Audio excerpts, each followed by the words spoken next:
স্টুডিওতে যুক্ত হয়েছেন সহকর্মী ফারুক ভিয়া রবিন। যাচ্ছি তার কাছে। রবিন, সবশেষ যদি একটু বলেন যে জ্বালানি সংকটের এখন আসলে কি অবস্থা? জ্বালানি সংকটের এখনও মোটামুটি যেটি দেখা যাচ্ছে যে পাম্পে পাম্পে গ্রাহকদের দীর্ঘ সারি এবং ঘন্টার পর ঘন্টা তারা অপেক্ষা করছেন। তো এরকম যখন পরিস্থিতি, তখন আজকে সরকারি দলের সংসদীয় কমিটির যে বৈঠক বা সংসদীয় দলের যে বৈঠক, সেখানে কিন্তু যে জ্বালানি পরিস্থিতি নিয়ে বা জ্বালানি ইস্যু নিয়ে আলাপ আলোচনা হয়েছে এবং সেখানে সংসদ নেতা ও প্রধানমন্ত্রী তারেক রহমানও তিনি এই ইস্যু নিয়ে কথাবার্তা বলেছেন এবং তিনি এই জায়গাটিতে যে কিছু দিক নির্দেশনাও দিয়েছেন যে সরকারি দলের সংসদীয় দলের যে বৈঠক, সেখানে সেই জায়গাতে প্রধানমন্ত্রী তারেক রহমান মজুতদারি ঠেকাতে মানে অভিযান চালানোর কথা যেমন বলেছেন, ঠিক একইভাবে চোরাচালান যেন রোধ করা যায় সেজন্য যেন প্রশাসন তৎপর হয় এবং কঠোর ব্যবস্থা নেয় সেই নির্দেশনা তিনি সেখানে দিয়েছেন। এবং এরপরে এই সংসদীয় দলের বৈঠক শেষে সেখানে সরকারি দলের যারা দায়িত্বপ্রাপ্ত রয়েছেন, যেমন চিফ হুইপের কথা যদি বলতে যাই, কিংবা স্বরাষ্ট্রমন্ত্রী, তারাও গণমাধ্যমের সঙ্গে কথা বলেছেন এবং সেখানে কিন্তু জ্বালানি পরিস্থিতি নিয়ে কথাবার্তা এসেছে এবং সেখানে তারা যে কথাটি বলেছেন যে বর্তমানে জ্বালানি তেলের তেমন কোনো ঘাটতি নেই বা মানে সরবরাহের যে জায়গাটাতে সেখানে কোনো সংকট নেই এবং পাইপলাইনে পর্যাপ্ত পরিমাণ চালান রয়েছে সেটিও জানানো হয়েছে। এবং আগামীকাল হয়তো যে সংসদ অধিবেশনে বিদ্যুৎ ও জ্বালানি মন্ত্রী ইকবাল হাসান মাহমুদ টুকু তিনি হয়তো যে এই বিষয়ে একটি বিবৃতিও দিতে পারেন, এমনটি কিন্তু যে ইঙ্গিত দেওয়া হয়েছে। এবং অন্যদিকে স্বরাষ্ট্রমন্ত্রী তিনি যে কথাটি বলেছেন যে জ্বালানি তেলের দাম না বাড়ানো এটিকে সরকারের বড় একটি সফলতা হিসেবে তিনি দেখছেন, যেখানে বিশ্বব্যাপী আসলে যে জ্বালানি তেলের দাম এবং প্রাপ্তি নিয়ে এক ধরনের অস্থিরতা রয়েছে। রাব্বি, আপনি শুরুতে জিজ্ঞেস করছিলেন যে বর্তমান পরিস্থিতি কি।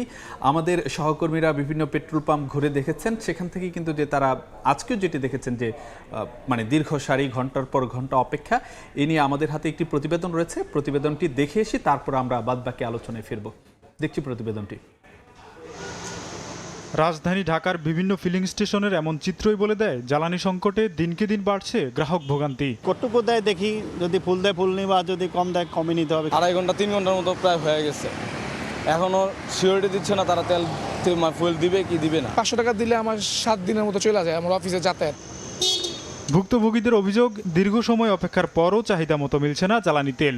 দিন যতই গড়াচ্ছে ততই বাড়ছে আক্ষেপ। তেল তো ঠিকই পাম্পে দিতে আসছে মোটামুটি যাই দেব, কিন্তু তারপরে এত লাইন কেন? বাচ্চা স্কুল খোলা হচ্ছে তো তার জন্য আমি ফার্স্ট আসছি। আসলে যে ভোগান্তিতে আছি এটা বলে বোঝানোর মতো না, আমি তো চাকরি করি। এমন বাস্তবতায় জ্বালানি তেলের অবৈধ মজুদ প্রতিরোধ ও নিরবিচ্ছিন্ন সরবরাহ নিশ্চিতে দেশের 19টি ডিপোতে মোতায়েন করা হয়েছে বিজিবি। ফিলিং স্টেশনগুলো থেকে বলা হচ্ছে চাহিদার তুলনায় সরবরাহের ঘাটতি থাকায় পাম্প বন্ধ রাখতে বাধ্য হচ্ছেন তারা। তেল আসার পরে আমরা তেল দিতে থাকবো, যতক্ষণ দিতে পারি বা যতক্ষণ থাকে আমরা দিব, তারপরে পাম্প বন্ধ থাকবে।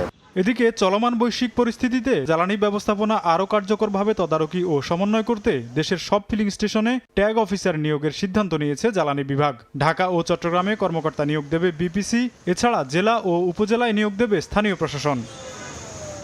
এ অবস্থায় জ্বালানি তেলের পর্যাপ্ত মজুদ থাকায় আতঙ্কে বাড়তি তেল না কেনার অনুরোধ জানিয়েছে বাংলাদেশ পেট্রোল পাম্প মালিক সমিতি। শর্টেজ নাই, শর্টেজ তো হয়ে যাবে যদি পাবলিক এই অবস্থা করে। এটি তো গভর্নমেন্ট ভাবতেছে, হয়তো বলছে না। আমরা মাঠে আছি, আমরা দেখতেছি যে আসলে বাস্তব চিত্রটা কি। যার দরকার 5 লিটারের তার ট্যাঙ্কি ফুল, প্রাইভেট কার যার দরকার 10 লিটারের ট্যাঙ্কি ফুল, এইটা হলো চাহিদা, কিন্তু এইটা কাস্টমার চাহিদা হইতে পারে না। এদিকে জ্বালানি তেলের অবৈধ মজুদ অত্যন্ত বিপজ্জনক জানিয়ে এক বিবৃতিতে আতঙ্ক না ছড়িয়ে জনগণকে ধৈর্যের সঙ্গে পরিস্থিতি মোকাবেলার আহ্বান জানিয়েছে সরকার।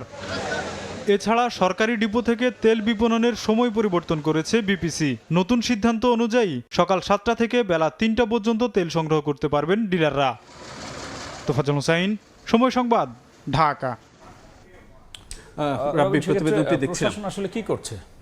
প্রশাসন এই জায়গাটিতে মোটামুটি যেহেতু পরিস্থিতি আমরা দেখতে পাচ্ছি যে মানে গ্রাহক ভোগান্তি এক প্রকার রয়েছে এবং সে ভোগান্তি আসলে যে কমছেই না, তো সে জায়গায় যেন পেট্রোল পাম্পগুলোতে নজরদারি বাড়ানো হয়, সে কারণেই দেশের সবকটি মানে পেট্রোল পাম্পে ট্যাগ অফিসার নিয়োগের সিদ্ধান্ত নিয়েছে সরকার। এবং তারা মূলত যে এখানকার যে সরবরাহ কিংবা অন্য অন্য যে বিষয়গুলো রয়েছে, ট্যাগ অফিসাররা সে বিষয়গুলো তারা নজরদারি করবেন এবং একই সঙ্গে যে ফিলিং স্টেশনগুলোর জ্বালানি পণ্য গ্রহণ সরবরাহ ও সবশেষ মজুদ পরিস্থিতি এই ট্যাগ অফিসাররা নিয়মিত তদারকি করবেন এবং এই বিষয়ে জ্বালানি বিভাগ ও বিপিসিকে মানে নিয়মিত যে প্রতিবেদনটি সেটি দেওয়া হবে। এবং আরেকটি বিষয় কিন্তু যেটি হয়েছে সেটি হলো মানে বিপিসির এবং যে অন্যান্য মানে যে বিপণন কোম্পানিগুলোর যে প্রধান স্থাপনা ও ডিপো থেকে যে জ্বালানি তেল সরবরাহের যে সময় সেটি কিন্তু এগিয়ে আনা হয়েছে, 2 ঘন্টা এগিয়ে আনা হয়েছে।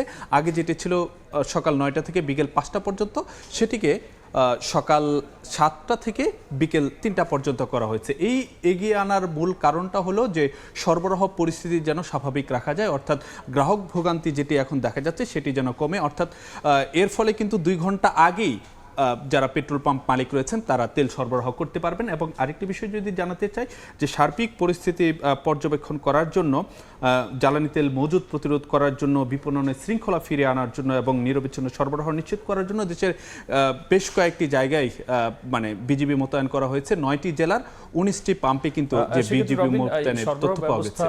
যদি ঠিক রাখার জন্য আসলে চালান কি নতুন করে আসছে আর কিছু?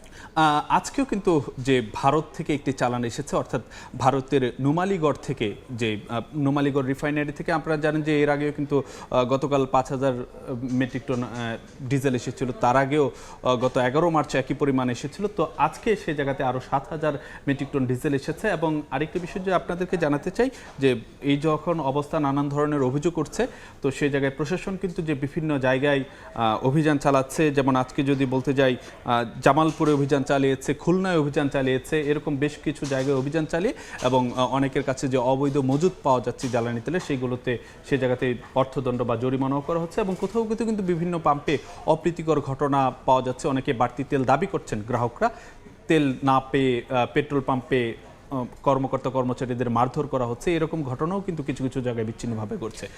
অসংখ্য ধন্যবাদ আলোচনায় যুক্ত হওয়ার জন্য। আপনাকেও ধন্যবাদ রাব্বি।